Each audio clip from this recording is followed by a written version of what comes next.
Hi, and welcome to the History Lessons in Edupedia World.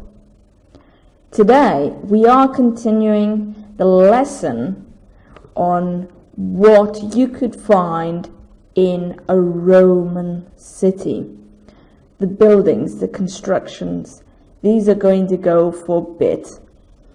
What we are going to look at today is just a brief encounter with the main buildings, the public services that you could find in the forum. We've had a look at the structure of a forum, what you could find in it. We've had a look at the market, that is one of the elements in the forum, but we haven't really explained specifically what every part had to do in the in how well a Roman city would function. These are pivotal buildings that made everything work in the society, in the town. So, let's go and start with the next one. You remember that in every forum, it was mandatory to have a temple.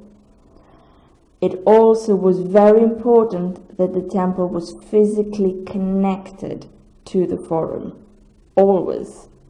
We remember the one in Rome that was next to the forum, but was connected to it.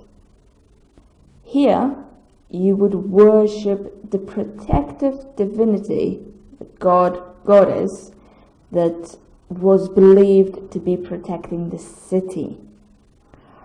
Although we've seen examples with multiple temples, there was always this main one. Sometimes, as we've seen, it was a Capitoline triad, and although it's three gods, it was one only temple. It was the same temple, and it was the main one in many important cities.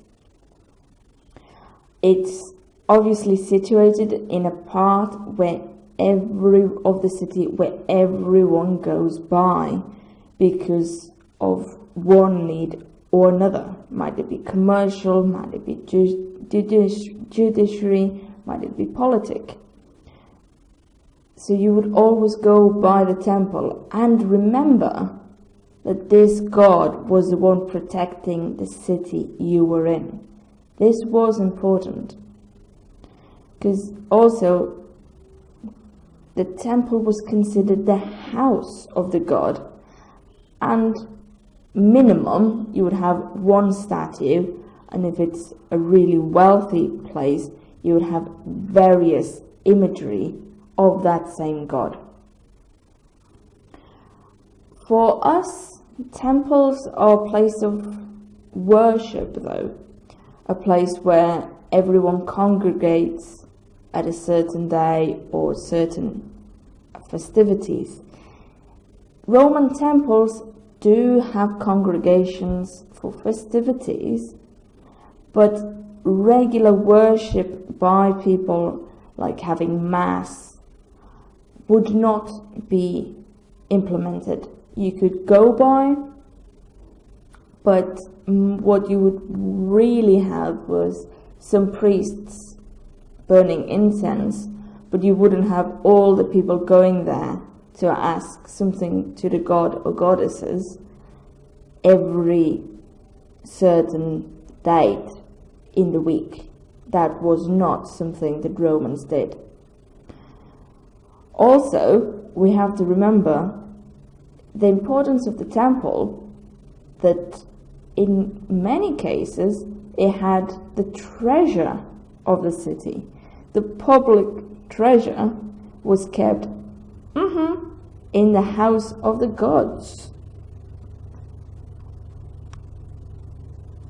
As we've seen, another of the buildings we had in the forum, the Basilica, or Basilica. Here there were amazing constructions that nowadays are used for Christian religious buildings. It's not the same, but the name was taken from this ancient judiciary buildings.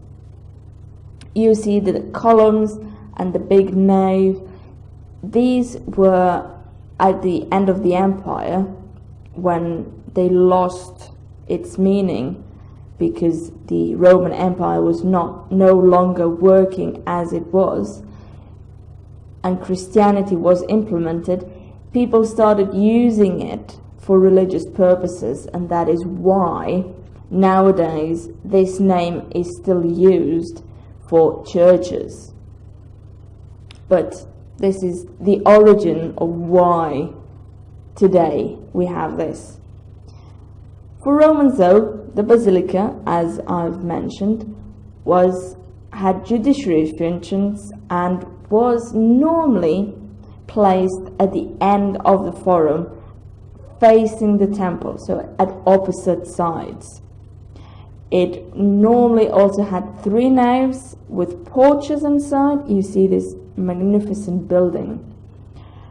And here you would find the tribunals, where justice was implemented for citizens.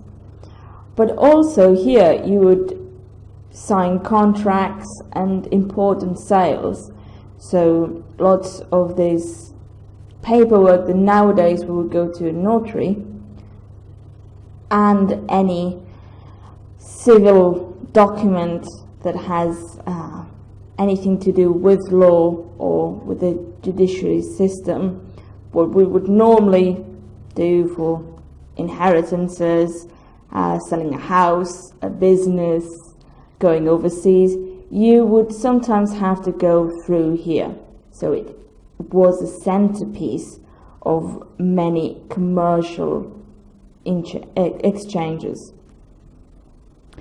And we actually have one, this is the example of one in Pompeii, that was built in 120 AC, 3 naves, all the columns and all the walls were painted in Pompeian style.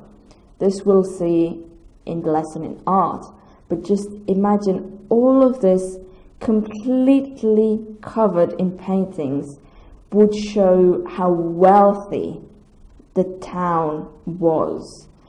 These public spaces would also be a way to show how powerful the city was. And we can't forget political life. Political life was in the Curia. Its construction was based on the city services. It was next to it you would normally find the Divinitorium. Here's when there was votes. People went to vote. That there was like the voting house where we could try and extrapolate. Not everyone could vote, obviously. We'll see that in the society lesson, but only citizens, people that had the citizenship, could have anything to do with this kind of things. And it wasn't everyone, and it was very, very difficult to acquire if you weren't one before.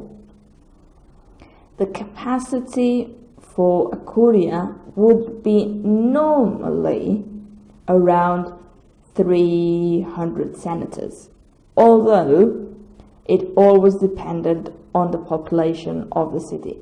What size of a town it is, you would not have 300 senators for a small town.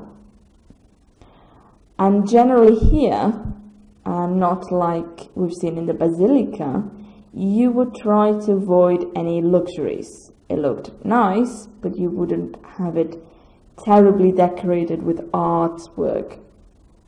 You try to keep it simple. It was also considered a sacred space, like the temple or templum, meaning that if it was needed, the meetings could be held somewhere else, and there could be another sacred building. They considered these areas really important, although they considered sacred a bit different than the idea we've got nowadays. This was pivotal for the well-being of the city. And remember that the people working here would be wealthy people, wealthy citizens with influences. Not just anyone could come in and work through political life in a Roman city, not in a Curia. You wouldn't get a slave working in the Curia if it was not just to bring food or help his master here. And these are all the buildings that you found in the Forum, the ones that sustained the well-functioning of the social life in a Roman city. This is just a great overview that we've done on the public spaces, on the public services, and we've still got 2 other lessons on where did people live. We haven't even touched where people lived and what people did for fun. So we still haven't finished off with Roman buildings. It's a really extensive lesson to do.